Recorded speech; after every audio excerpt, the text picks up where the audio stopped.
Yep, the game is finished. 3 years in the making, 150 people on the team. As I left the office, we had fixed 45,000 bugs. We've still got 2,000 bugs yet to finish. But, you know, hopefully when I go back, it'll be 1,750, and next week it'll be 1,500. But, you know, the game is finished, it's playable, you know, it's all there, all the polish is you know, there's still a few tweaks in there, you know, just to tweak the numbers, but essentially, yeah, it's finished. You should be able to play co-op. If someone comes around to your house, you give them a controller, they should jump into your game where you are. I hate having to leave my single-player game, set up on a new co-op game. So it's very dynamic, it's just in and out. That's the first idea. The second idea, the live co-op stuff, it's exactly the same. You can join somebody's game at any point of their story. You can join for 5 minutes, or you can join for 5 hours. You can play from the first moment to the last moment. So that's the second thing. The third thing is, how do you link up? Now that's where we've got this new thing, which I've never seen before.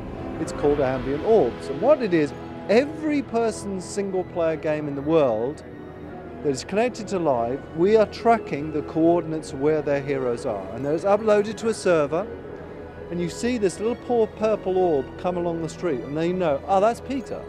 You can walk up to that orb, you can chat, where the voice chat will work, or you can use the keyboard and type, or you just press one button, wham, they come into your world. It's that simple, it's that immediate, and it really changes the way I think of co-op.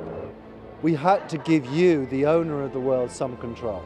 So you've got, because you're the owner, you've got this thing called safety.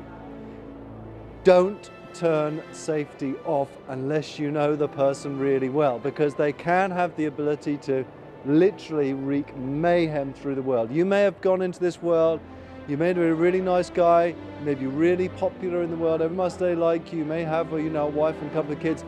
That person can rampage through your world and just destroy all that fantastic love that you've built up. So do just be really careful.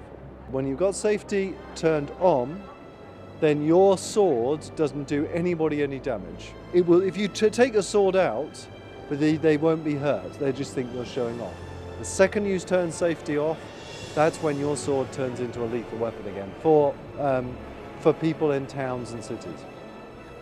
Sometimes we allow you to kill quest givers, but if there is a very important quest giver, then we try to preserve him.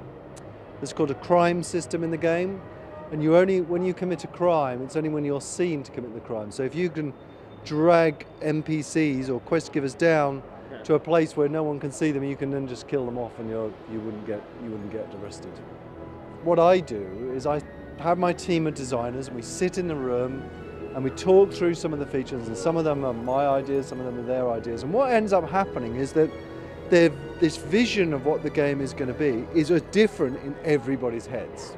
I'll give you a perfect example. The magic combat that we had, we designed that about 1.5 years ago, and I really don't think, I think every single designer had a different interpretation of how the magic would feel. It was only this February that we actually got together and we thought, yeah, we were right. We made the right choices. You know, I'm going to confess something to you now, because I've realized while making Fable 2 what atrocious mistakes I've made in the past. Because what I've done, and I've seen this on the boards. I have to go into therapy for a couple of weeks afterwards, but I do read them. I've seen people accuse me, and they're absolutely right. I don't think I was skillful enough as a designer to have made Fable 1 better, but I think I learned so much from the mistakes in Fable 1. And that is what I'm proudest about Fable 2, is that yes, we've got some amazing innovations. I mean, I could list 10 innovations that have never been in any game before, but it's the story and the drama and the emotion, and it's a whole game. It's a whole game. All those features are wrapped together in all that drama. I think that's fantastic. I mean, I've got to turn around and say thank you for persuading us to do a free roaming world. Thank you for doing a story which is adaptable to your gameplay style. Thank you for giving us the prod in the back to make combat even better. And it was their comments, definitely. We've got plans for Fable 3, 4, and 5. Actually, it's a big story arc, and you can see that If you play Fable 2, you'll recognise things from Fable 1. So that, that's pretty exciting. But there is another project at Lionhead that we've been working on for quite some time. It's kind of the result of an experiment that went incredibly well, and we thought this has got to go be a game. And I can't say anything about it at all.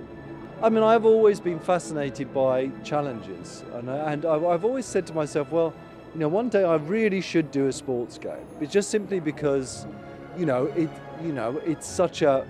seems such a genre which is just locked in stone.